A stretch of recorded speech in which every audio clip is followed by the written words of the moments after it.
Hey guys, welcome to Now That's Debatable. This is your host, Fantastic Facade. I am joined with my trusty co-host, Triple A the Humanist, and today we have guest Aaron on, and we're going to be talking a little bit about presuppositionalism. And if you don't know what that is, that's okay. We're probably going to give a brief overview before we take off, but without further ado, how's everybody doing today? I'm chilling, man. I'm good too. I'll tell you what, there's a legit storm coming through Nashville here, so I hope I don't get like disconnected for any reason. But Oh, you're down in Tennessee? yeah, Gotcha. you'll know. If that happens, Now, we'll if I'm just getting clobbered in this conversation and I go dark, that's probably not the storm. It's fine. It's the storm. Real quick, Grim, how do we sound on the audio? I don't know. If you let me pause my mic, I will let you know because it should be on enough a delay I can hear myself, but I also need to hear you talk. So keep talking. Well, I just listened to it. I think we're fine. Let's go ahead and continue with the conversation. So we're man, appreciate you coming on, Aaron. I already said you that already, but I weren't live when I said it, so I'm saying it again. So the conversation is really about not just presuppositionalism, but like more specifically about how we could establish truth without reference to a God. I think if you were able to do that, then that would debunk presuppositionalism. Would you disagree? I don't actually hold on, I'm sorry. I think I have okay, cool. Sorry, I had my mic off in my stream. I just figured that out. Also, sorry about that. Oh, good. Just to let you know, like if something does go wrong with your streaming, like just give us 24 hours for YouTube to do whatever they think, and we can just download the MP4 and just send it to you.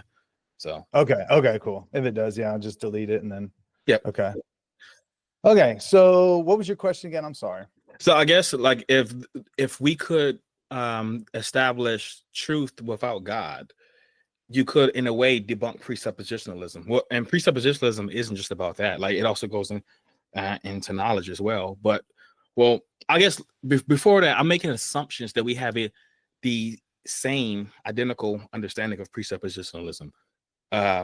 If could I try to stillman you for a second? Sure. And okay, and so the way I like to talk about presuppositionalism is usually by, instead of just explaining it, I find it's better to contrast it with your more traditional type of apologetics.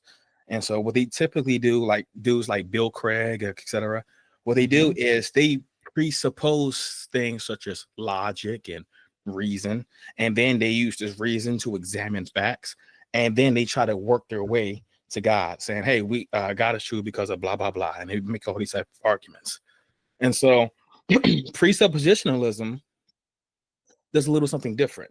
It uses God as the epistemic foundation, not reason. So because we know that God is true, logic works. And from there is how you can form your epistemology. So it's using God as the epistemic foundation, not reason, and working your way to God. You're starting with God. And if you don't start with God, you can't get anywhere else. True. I guess. Well, yeah, because that's the problem that's sort of plagued non-Christian theology.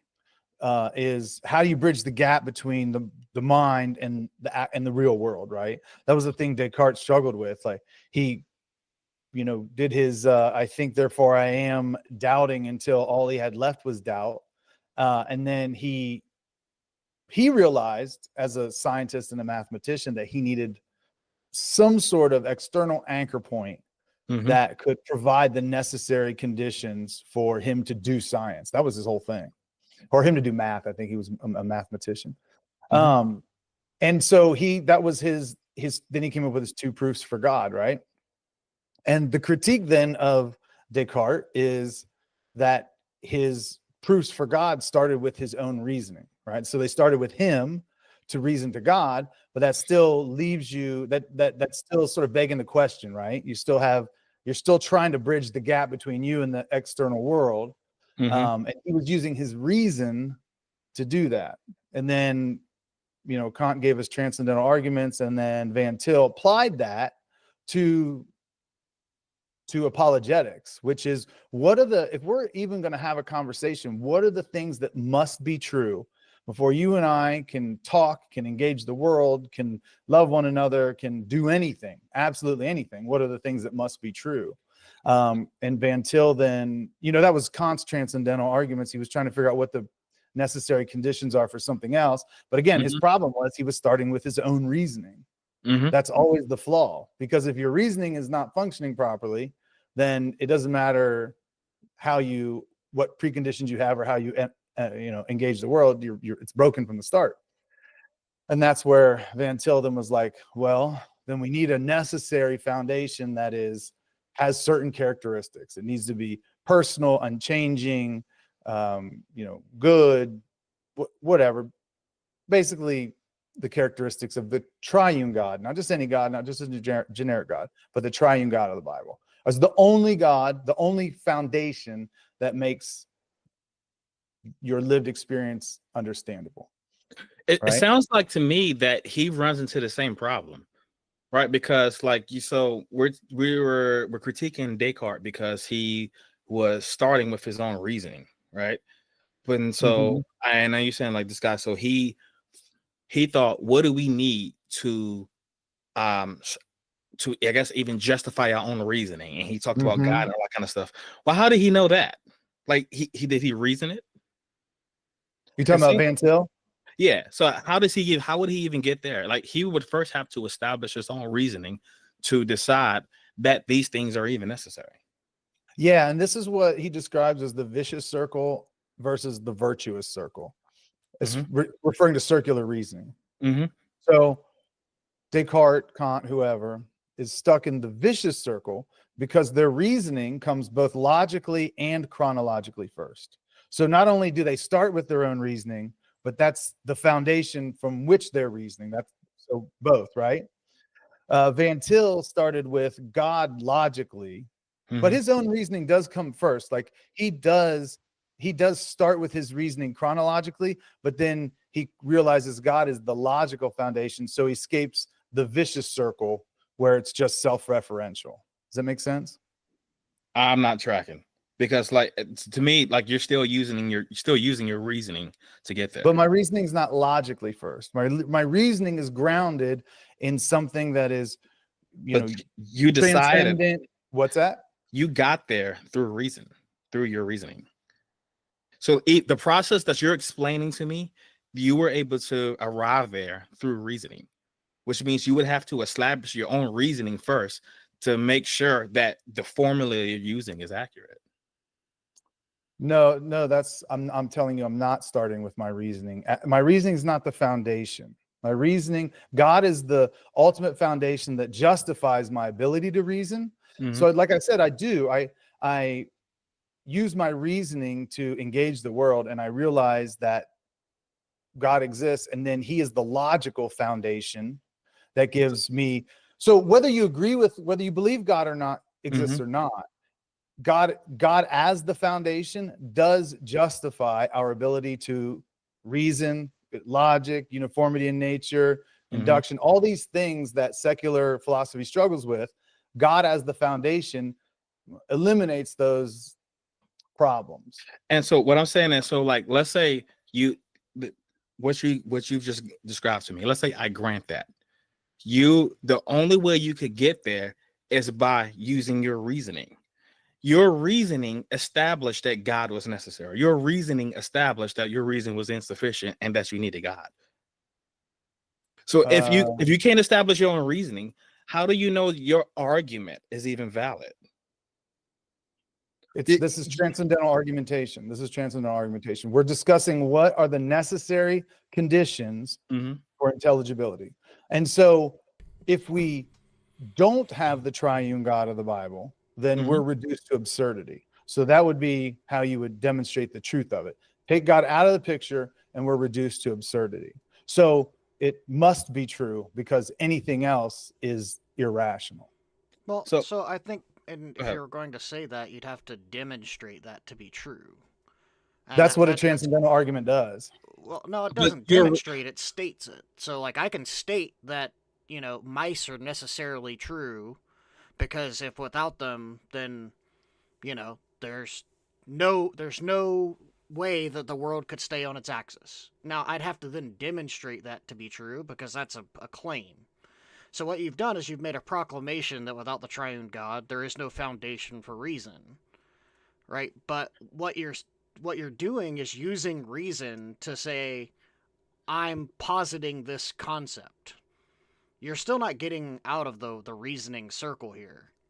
No, I am, because God justifies my ability to reason. For the non-Christian, or for the atheist, his reasoning justifies his ability to reason. He doesn't have another justification. He doesn't have a foundation outside of himself. I have an external reference point in God's revelation in the Bible, and God and who he is. And because of that, I have an external foundation. Now, you might not believe that. That's irrelevant. I have an external foundation that grounds, that justifies an appeal to my own logic. Let's say I grant that. How do you know true, you have an external foundation? Wouldn't you have to reason that? That's what the transcendental argument demonstrates, right? That's transcendental argumentation. We're trying to discuss what the necessary conditions are, the necessary preconditions are for intelligibility. That's like the tagline for precept, right? And transcendental argumentation demonstrates through the impossibility of the contrary. But I'm sorry, go ahead.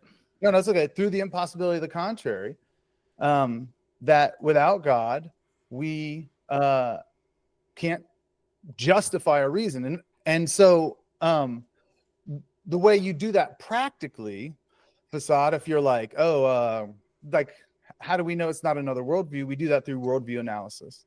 We look at your worldview. Okay, Facade, you say mice are the necessary precondition for intelligibility. Let's look at that. How do you know that? Where did you get that information?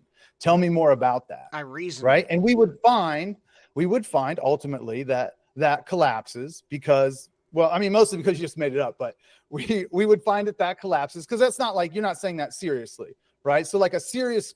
But I mean, I could argue it seriously, and this is not to belittle your opinion of anything, I promise. But for the sake of argument, I could argue that as well as you're arguing a case for God right now. But it would eventually fall. It would do one of two things. Eventually, it would just collapse under its own absurdity, or we would keep pushing, and your mouse would become more and more and more like the triune God, until basically mouse was another word for the triune God. That's what would happen. Do you understand? But like, do you understand my point? What I'm saying? So you're using the transcendental argument, right? And you believe it's reliable, right? That's because your reason. You have to first establish your reason for you to be able to assess this argument. If you're otherwise, you could be wrong about needing God. But no, I couldn't be wrong, because I have a justification that grounds my reasoning. How do you know? You have to hold on. Pause. I think this is going to help. How can you justify anything ever? How does one justify something? Well, in this case, we're talking about just in general. I need you to justify anything. You don't justify everything the same way. You don't justify. Give me any example of justification. There's not one broad sentence that justifies anything. Just get any example of a justification. It doesn't matter. You can pick one at random. The transcendental argument for God. I guess I'm not sure. I guess I could say, like, I know my car works because I started it and then drove it to work today. So that's my justification. Right. So like, let's justify an argument, any argument or statement. The problem, and the reason I'm pointing this out, is because you're going to start with some preface that you need logic to use to determine that preface. I know my car works. Are you saying because logic is a necessary precondition for intelligibility? A justification? I think the three laws of logic are a necessary precondition for intelligibility. Sure. So I guess so. You were talking about the laws of logic themselves need a justification. Can we do the worldview analysis? We'll do mine. So like, I think I can get to truth, I can get to knowledge and all that stuff without reference to God. And so like he said, so like real quick, can I ask a question? and this will help me understand, I think this comes before your explanation of your worldview. By the way, I just want to say, I love that you're ready to put your worldview forward, because that is the number one challenge with presuppositional apologetics, is the atheist. You're an atheist, right? I am. Yeah. Okay. That doesn't typically they don't want to defend their worldview. They want to be on the offense, making me justify things, or be sitting back swatting away evidences saying that doesn't count, that doesn't count, that doesn't count. So I appreciate that you were like, no, I got a worldview. That's great. When you say without reference to God, do you mean without giving God the glory, or do you mean like I don't need God for this? Yeah, that pretty much the latter. I'm saying Okay. I can explain this thing, and God just isn't necessary. Just like I can explain truth without Elvis. I could also do it without God. That's what I'm saying. Okay. So like pretty much like what Fasad said, I start with the logical absolutes. So we have identity, excluded middle, non-contradiction. Those I call necessary truths, right? There you got two types of truths. You have incidental truths. This necessary truth. Incidental truth is like I'm black, I'm bald, I got a beard, all that kind of stuff. I exist, right? I don't have to exist. My non-existence wouldn't be a contradiction. Right, there was a time where I didn't exist, but but law of identity, that has to be true, right? Because if the law of identity is falsified, what did you falsify? There's no identity, right? Yeah. If you see what I'm saying, and like so, like all these laws, all the logical absolutes, it requires you to assume their truth in order to falsify them. That's why I'll call those necessary truths. And from the logical absolutes, I can then start the reason.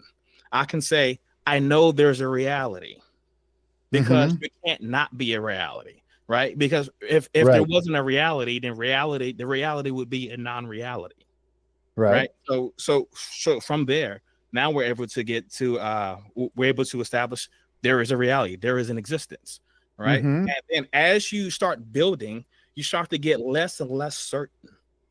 From the logical absolutes and from reality and to other things, you can start building. Your knowledge gets less and becomes more and more fallible, but you can still claim knowledge about the things. Like I am not as certain that you exist as I am that the law of identity is true.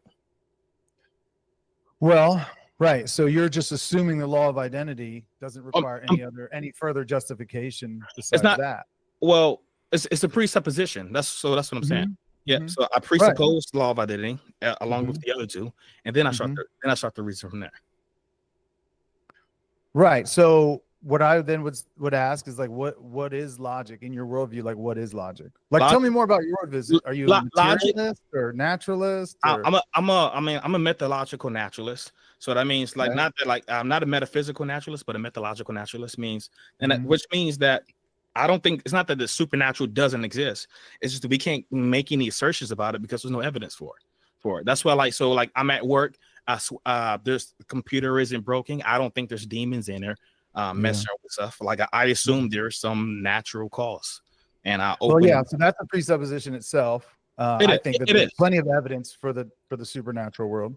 Well, right? So I would reject that. Well, so I'm not assuming that the supernatural does not exist. What I'm saying is I can't appeal to it as a causal agent until I have evidence for it. Because I'm saying I reject that there's no evidence. I'm rejecting that itself is a presupposition. Okay. When you talk about logic, like that's what I'm saying. What is logic in your logic? Logic is a description of reality. So there's ways that reality behave. And so does reality have to behave this way? I don't know, but I know it does. So I can't tell you what reality can't do, but what I can tell you what it doesn't do. Reality does not behave in a way where something isn't itself. So is that universally true, invariant? That is unchanging. That is not only universally true, but if the multiverse exists, it exists multiversally as well. Yes, that's not descriptive though. That's prescriptive. When I say reality, I mean all things that exist that are real. If something is real, if something is actualized, the laws of logic apply to it. period. Yeah. So like, what are they though? Are they like They're immaterial? Their description, no. So it's a description of reality. Like for instance, let's say a car is moving at 60 miles an hour, right? Yeah. 60 miles an hour. Can you catch it? Is it material? Can you put it in the bag? No, you're describing. It's a description of the car. So in the same way, the laws of logic are descriptions of reality. Right, but reality can't be any other way. I don't know if it can't be. It doesn't. The laws of logic are logical limitations that reality can't be any other way than this. So here's the rumor. I'm not saying it can't. I'm saying it isn't. I don't know what reality can't do. I'm saying what it doesn't do. And in order for me to refute the laws of logic, I have to assume that they're true.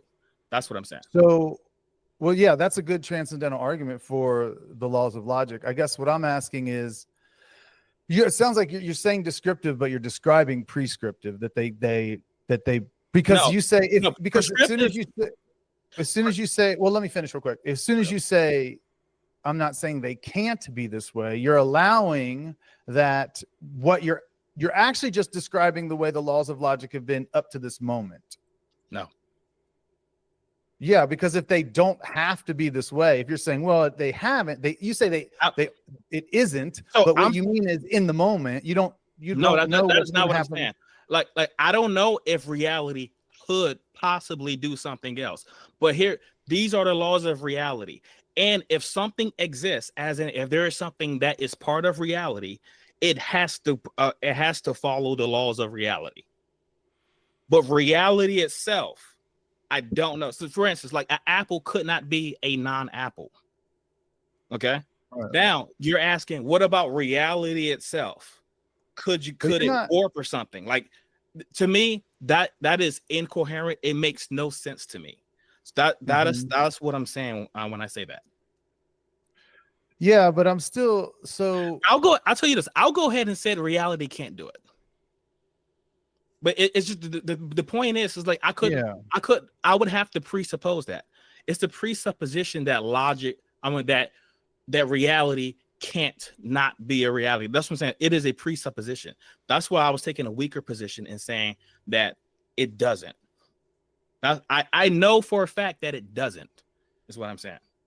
And if something exists within reality, as in if it's real, it follows those rules. Right. So you've let's say you've used the transcendental argument to establish that logic is necessary, right?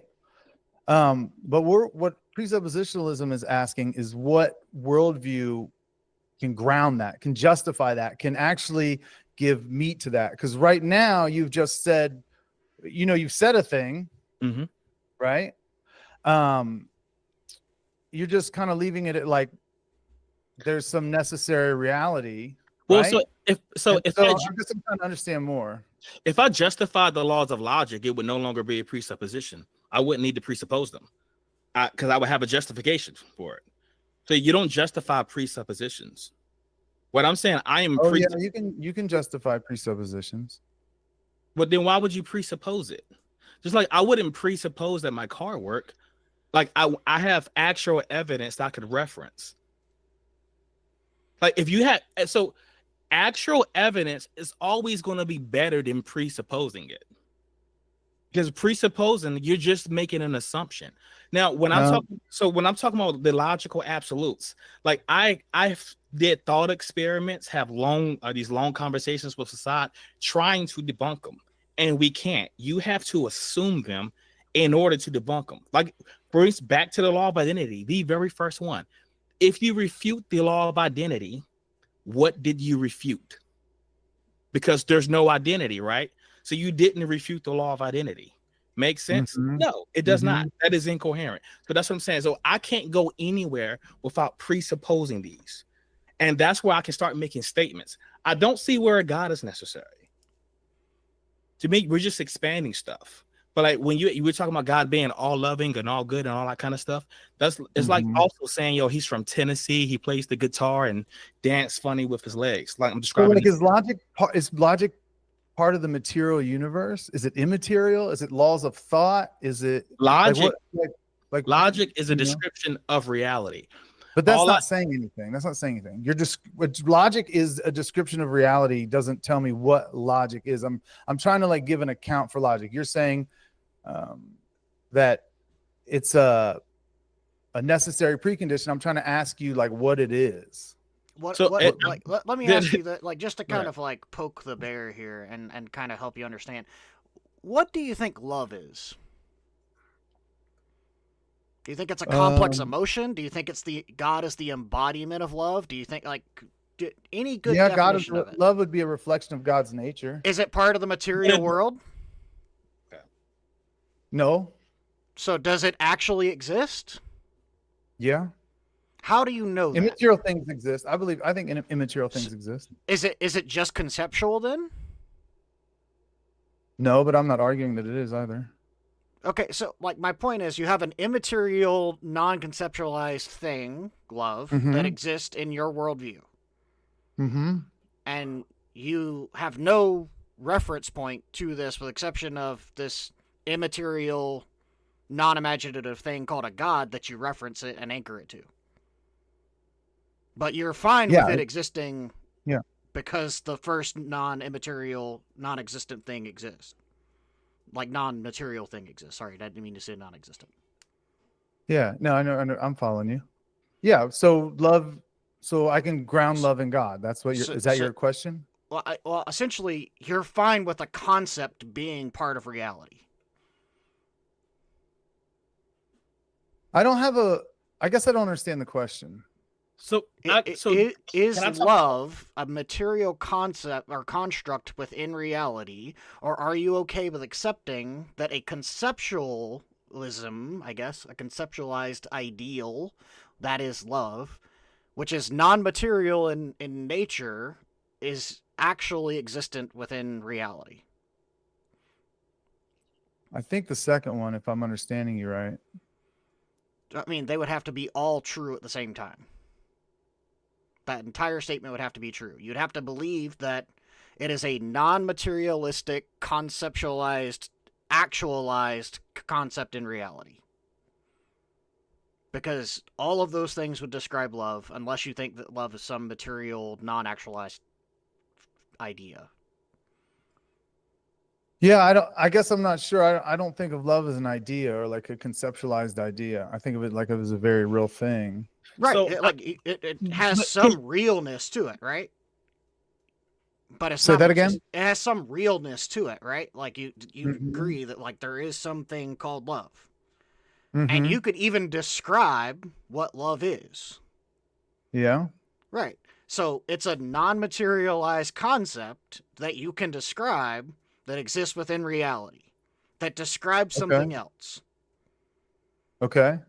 Let's say I grant that. Okay.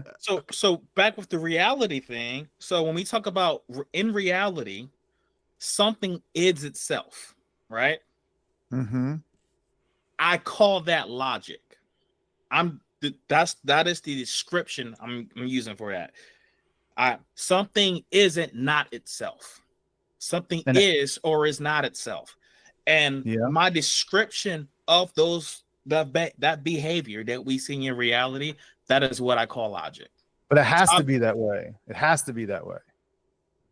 Well, things in reality have to be that way. Reality itself is that way. And I'm not making a statement about what reality has to be. I'm saying that it is. As I analyze reality, I see no way to refute it. That's what I'm saying. But that could be because I'm stupid. Right? It could be I just haven't thought of anything. All I know is in order for me to refute identity, I have to assume it. I have to assume the contradiction in order to refute it. The same with the other ones. And so I can refute anything else. I can say there's no God. There is no contradiction. Right? So I could toss them up. Just like I can say there's no Elvis. I can say there's no God. And I can still start reasoning. I can say it is a true proposition that there either is or there are not apples. That is necessarily true because that is a description of reality. There is no reality when there could neither be nor not be apples. Are you just saying logic? Are you saying reality has to be logical because reality is logical?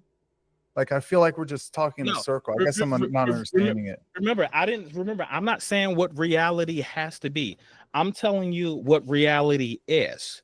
Now, we talk about things in reality. For example, an apple could not be a non-apple. So can reality be different than it is? I have no idea. I don't see how it could be.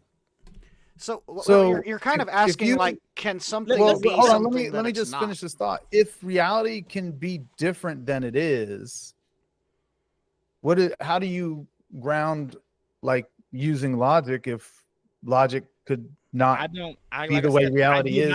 I do not grant that logic, that reality has to be the way it is. I think maybe there's didn't say that. So that right there, I think, seems like a little bit of a hole as far as, like, providing the foundations for appealing to logic. If reality isn't even, like, bound by it, if it could be different. No. I think you have a misunderstanding. Reality aren't the laws of logic.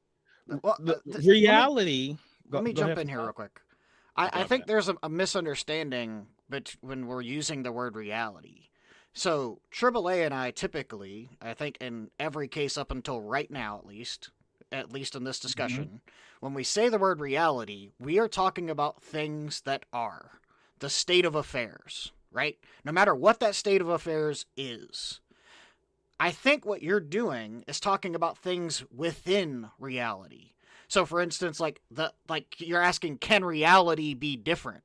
Well, if you're talking about can the unique state of affairs that currently exist be different, then yeah, because a second ago I wasn't holding this ink pen. Now I am, right? But we're not talking about holding ink pens. We're talking about ultimate truths. So in the ultimate truth sense, could the universe, could the reality be different? Could the laws of logic not apply? Could contradictions happen?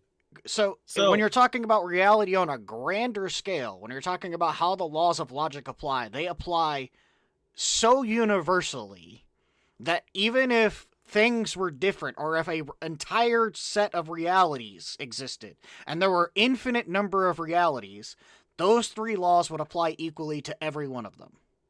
So my question is, like, why does it have to be that way? Because it's reality. If it's part of reality, it has to be that way, because that is how reality behaves.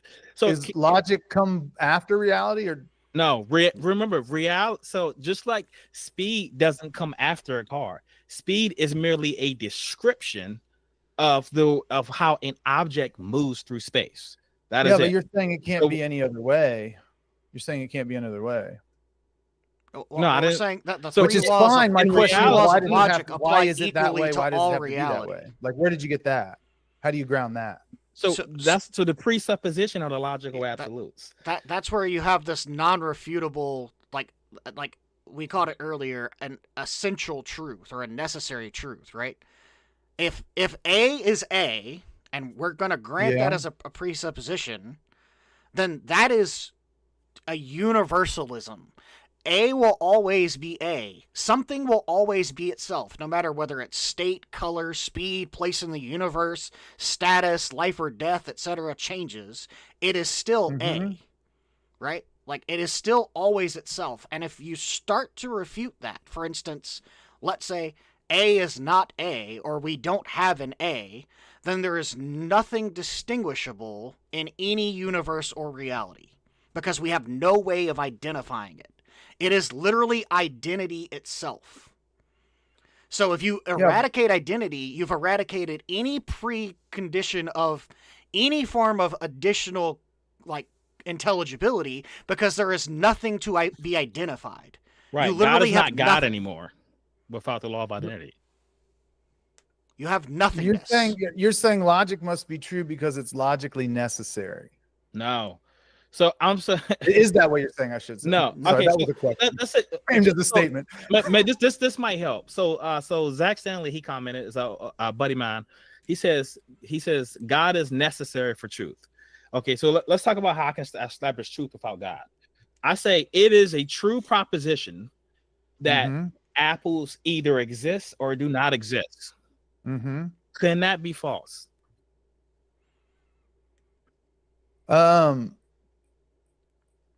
Is it a true proposition that apples? Well, I don't know.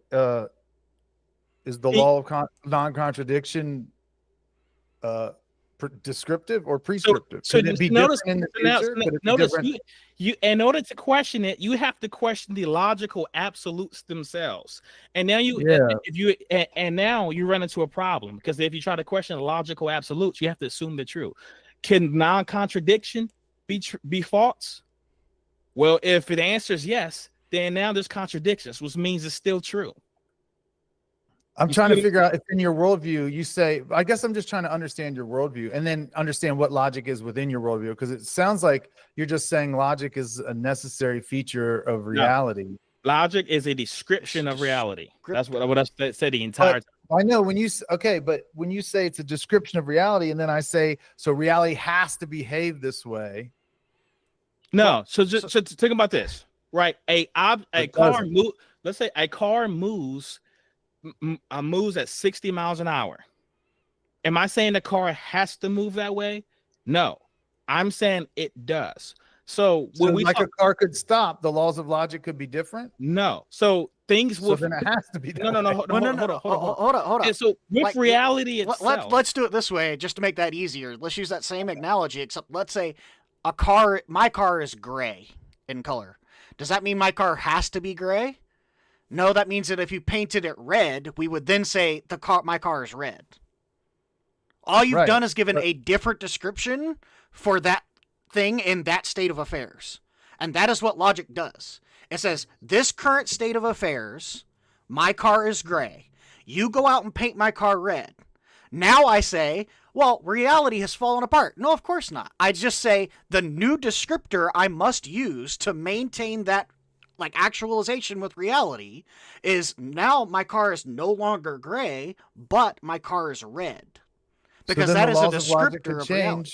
So then you're saying the laws of logic could be different, could change. How? So here's the thing. So that's the thing we're questioning, right? Let's say, that's the good question. Could the laws of logic change, right? Could the law of identity change? Yeah. And as I evaluate that question, I do not see how it could. I am not saying it can't, but what I'm saying is I don't see how it could, because anything else would be incoherent. You have to assume the law of identity is true to refute the law of identity. Because what is the law of identity? You refuted something else. Identity no longer applies. Why does reality have to play in the rational world, in rationality like that? Why is it required to? What else would you reason in? Non-reality? I mean, like now we could just no. How about irrational? How about irrational reality? What does that mean? Irrational reality.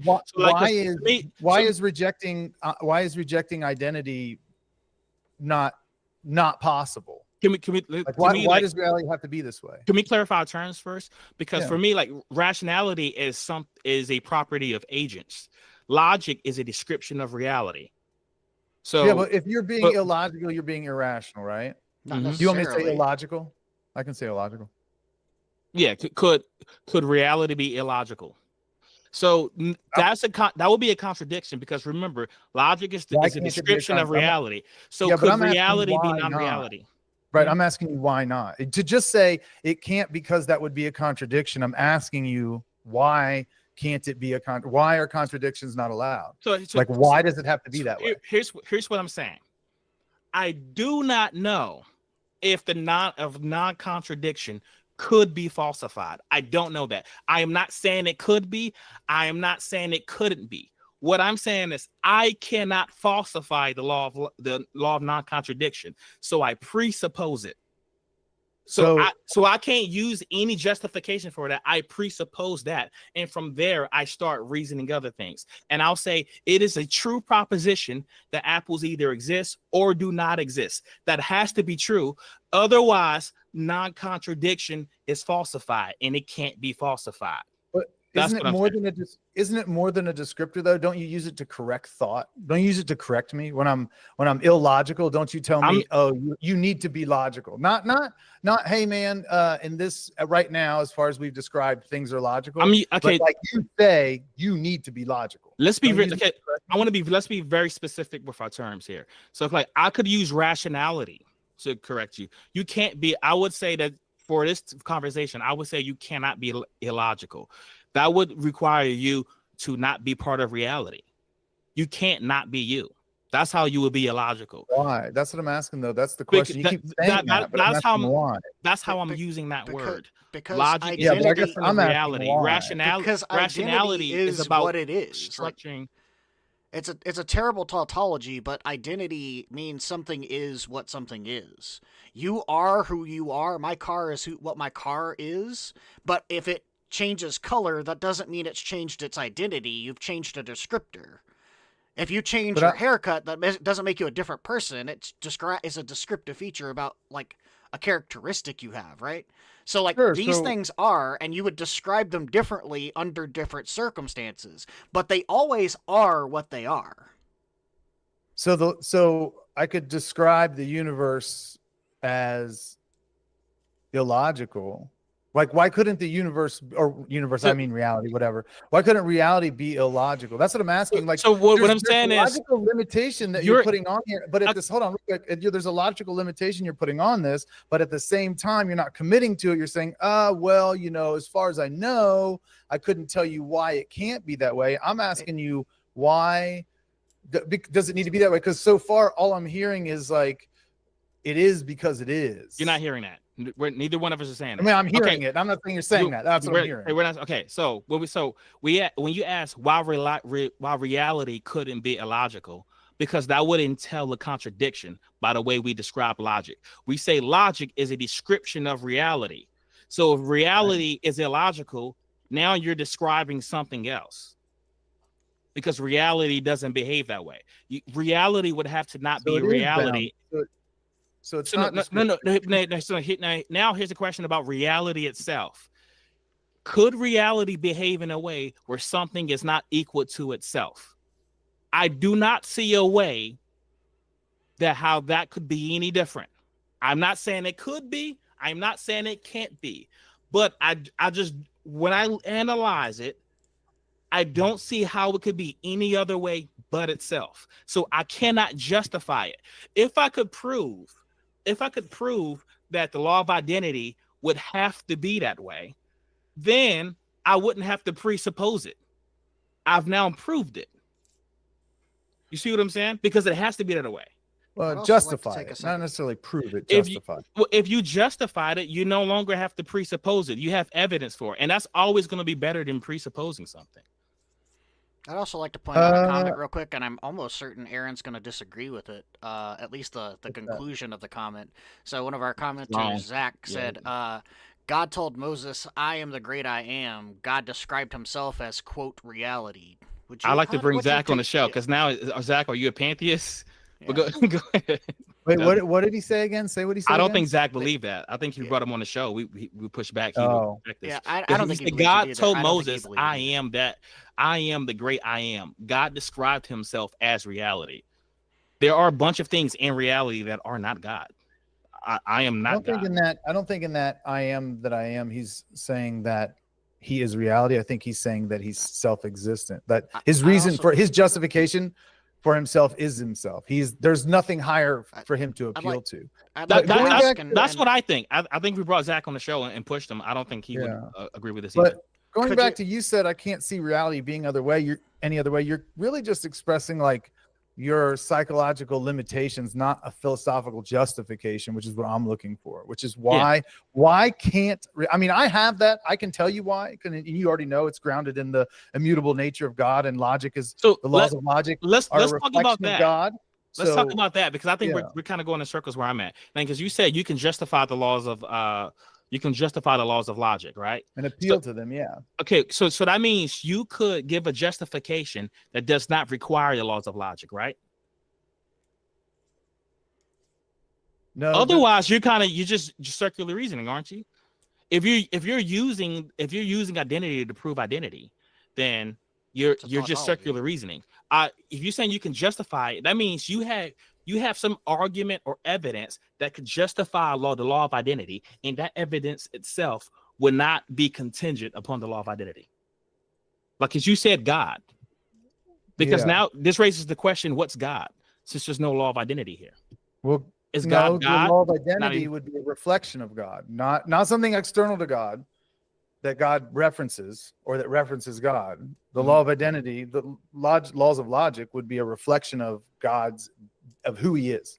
The way I see it, so it seems to me that God would be contingent upon identity, because if identity isn't true, then God isn't God. But the law of identity is true because of who God is, because it's a reflection of his nature. So you're making it something external to God. So let's talk about that. So you're saying if God didn't exist, the law of identity would be false.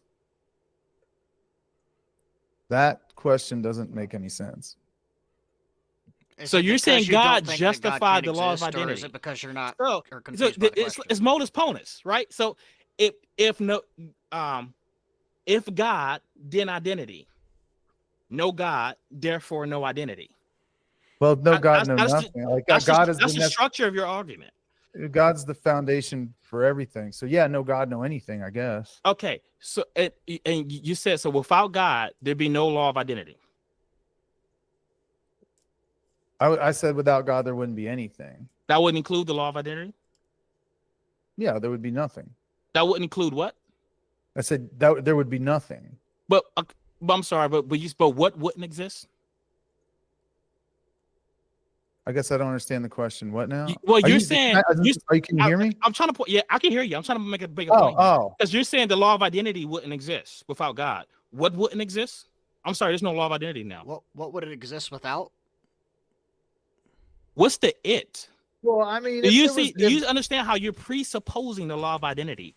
Just to make that statement. In order to distinguish contradictions. Is it true that the law of non-contradiction would be false if there was no God? If that's true, there are now contradictions. Yeah, but I don't understand, because I'm not arguing against. I'm not arguing against the law of identity. So I guess I'm not really sure what you were trying to pin me down on there. Well, so what I was asking, if we're saying God didn't exist, nothing would exist, and then I was asking. I mean, I guess you can draw any conclusion you want out of nothing exists. I was asking you about the logical absolute. Is it true that without God, if God did not exist, the logical absolutes would not exist? And you said that was true for the law of identity, at least. I guess you would apply it to the other two as well, right?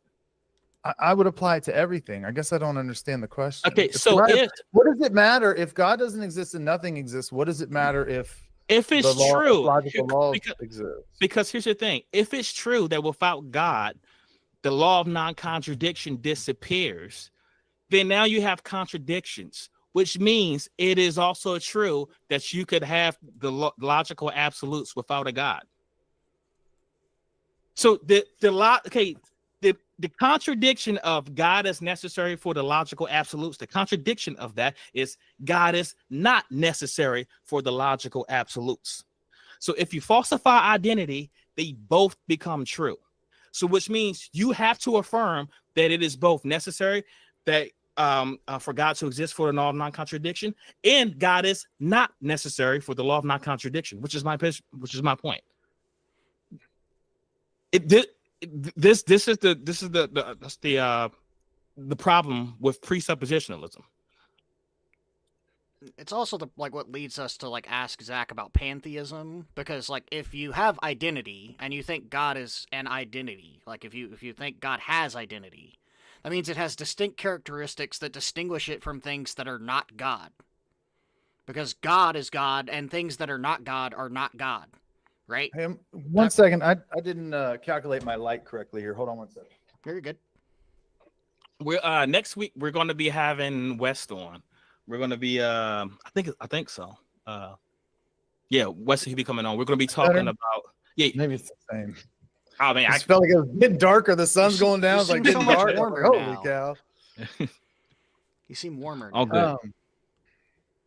So I guess I guess we were talking about the logical loops being dependent upon God, and so I was saying how that itself would becomes incoherent. You would have to affirm both positions because the law of non-contradiction no longer appears. And the problem with that is, so you could use any formula. You don't need God.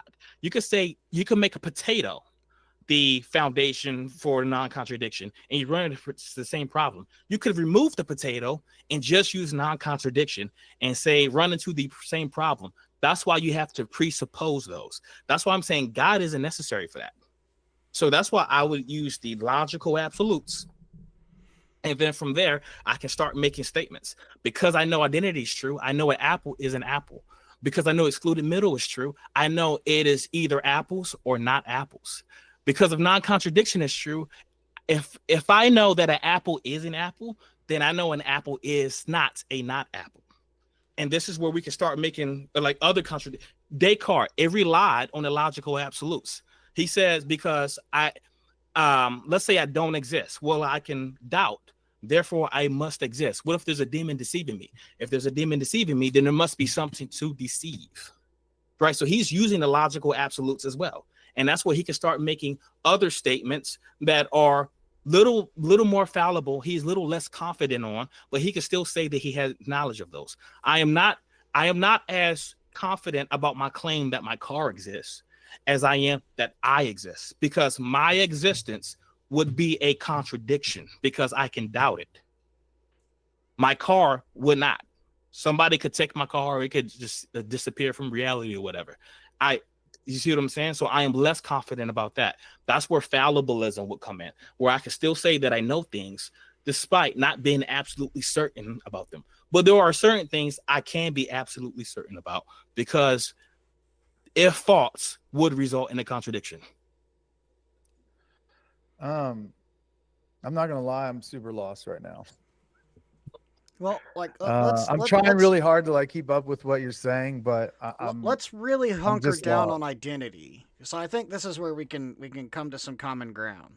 You think God is a unique entity, yes? Yeah. Okay, so you think God has unique properties separating it from things that are not God. Yeah. That requires identity. In order for God to exist, for you to be able to have, for God to have properties of any kind that are distinguishable from properties of any kind that are not God, identity must exist, because you must be able to identify the properties that make up that God in order to associate those properties with said God, and then associate the properties that are not God with non-God. And that's the creator creation distinction, right? That a lot of reformers talked about, right? And so in order for that to make any sense, you need identity. So, I mean, I think if we start with that, then, and I wanted to kind of go a different route at the beginning, but we went down the road of talking about the laws of absolute logic. I was going to go down the road of like, you don't think God is reality, correct? But I guess all right. So I understand. Yeah, I use the laws of logic. This might help.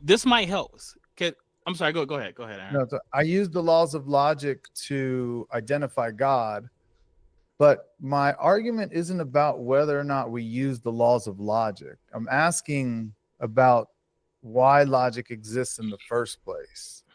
And that's, I mean, you're saying they exist because they have to exist. Well, we presuppose the laws of logic exist, just like you presuppose a God exists. I would say that our presuppositions are taking your presuppositions and subtracting God. Yes, because you have all the same presuppositions that we have. We're just no, I do not. Well, you presuppose the three laws of logic. Like in a different not the way you are. Even when you say God is God, you're assuming identity. Yeah, that's the only reason the way that makes any sense. When you, and so I wanted to go here for a second. When you said why, like what is the justification for the laws of logic? And I kept saying over and over again, it's just the descriptions of reality. What might help is maybe you're asking, what is the reason for reality? Right? No, I feel you said you said just like I presuppose God exists, and you're trying to like say No. we both start off with assumptions. No. You assume logic and I assume God. Hold on, let me finish. Okay. So like there's no difference, but I don't think that's true. But that's not what I said. So someone just said it. I didn't make that No, up. no, I didn't say you presuppose that God exists. I said you presuppose that God is God. That only makes sense with identity. God cannot be God without identity.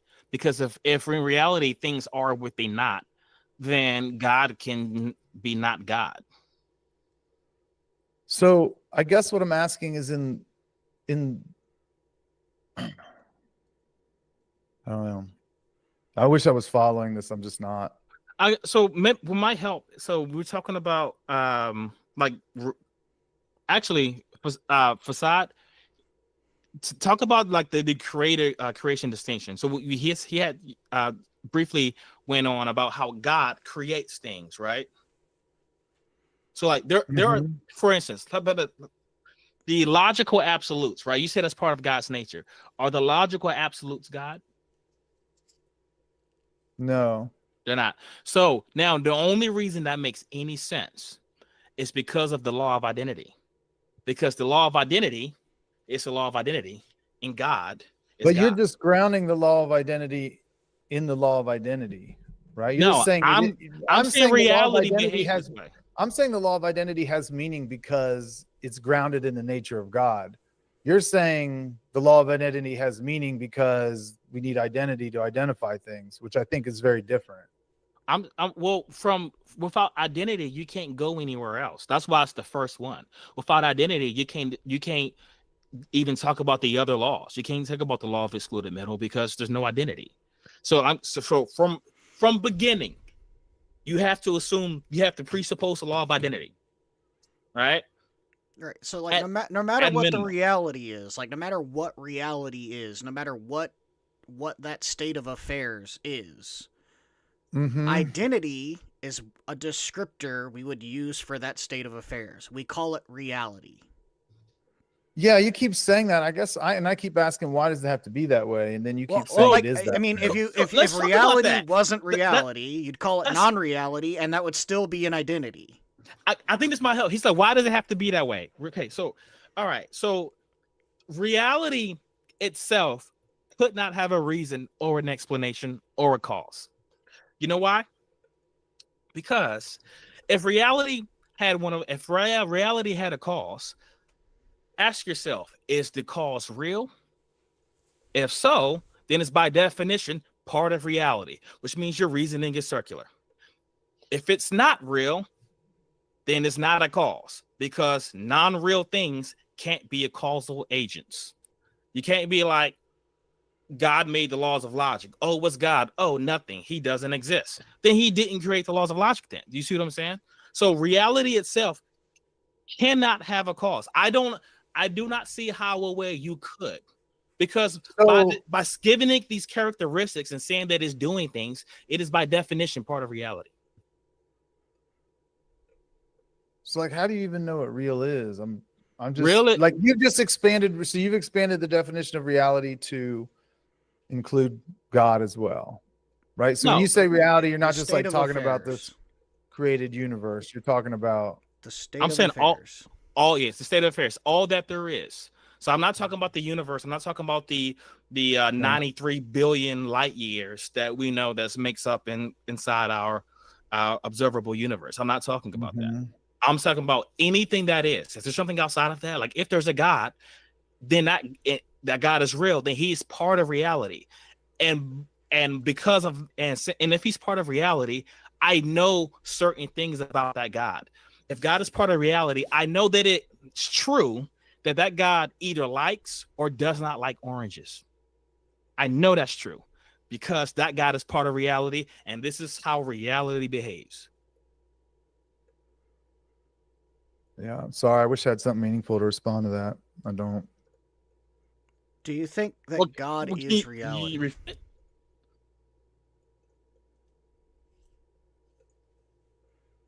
Go ahead. I didn't copy Facade. I was talking. I was just asking, do you think God is reality?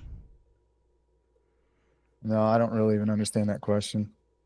Okay, so like, do you Well, distinguish so do reality you think? and God as separate things, or is God all that Um, exists?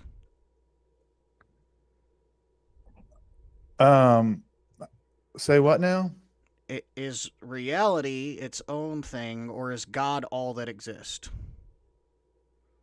I'm not I don't asking. Like, even I understand the guess you could. question. You assume Guys, he I'll tell you what created though, I reality. really enjoyed myself tonight, and I appreciate you coming on here and like challenging me. But I think I'm going to call it quits for tonight. But I do appreciate the opportunity to come on your podcast. So thank you. Yeah, absolutely, man. Hey man, I Nice to have appreciate on. you coming on, man. No problem, man. Thanks, guys. All right, man. See you, Aaron. Next week we have Wes. Yeah, is that correct? Wes next week. All right. Well, we'll see you guys next week. Phantom. Real quick, we'll address that one and then we'll jump off because we don't like to continue a conversation without. But I will address if there's a question. Reality is the set of all things. Yeah, we would agree with that statement on the whole. Anything, if a God exists, then he's part of reality. That's how at least we would define it and describe it. Therefore, we'd agree with that statement. Zach, enjoy your dinner, man. T, thanks for joining in. We'll see you guys next week with Wes. No, not Wes Curry, Phantom. Oh, not Wes Curry. No, Wes, the guy from like other West Wes. Virginia or Alabama. Yeah, yeah. Alabama. Alabama. Yeah, that different guy. Wes. Yeah. So not that Wes. Sorry. We'll see you guys.